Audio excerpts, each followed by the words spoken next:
जय जगन्नाथ स्वामी। आज जून 22 2025 मसीहा रविवार। देखंतु तरासु को रघुनाथपुर को जो रास्ता लंबी बहुत सुंदर रास्ता आउ दुई पटे सुंदर सुंदर गछ लगी।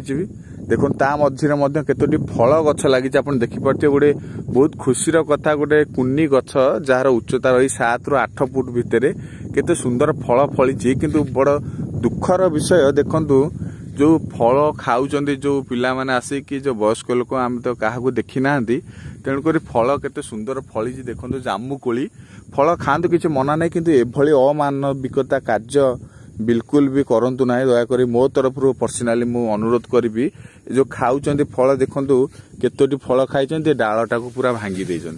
केते सुंदर गछ देखिले खुशी लगुच। 7 ରୁ 8 फुट मात्र हाइट होउचे गछर उच्चता।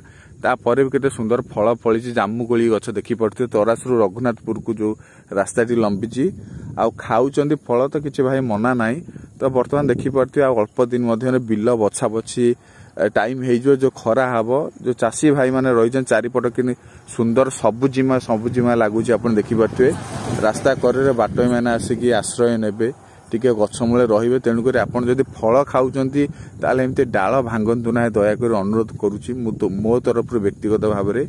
तो समस्त अनुरोध रहिबो फल खातु कौन गछर डाल भांगतु ना। केते दुख लगुच आप देखिले केड़ी कुन्नी गछरे केते सुंदर फल फली मात्र किछिटा कोली खाई डाल टी भांगी दे। गछ तो हाथ बढ़िले कोली पाइब। देखुना हाथ जदि मु बढ़ौची कोली की मो हाथ पाई जाउची। देखो तापर भी डालटी भांगार कौन आवश्यकता भाई थिला।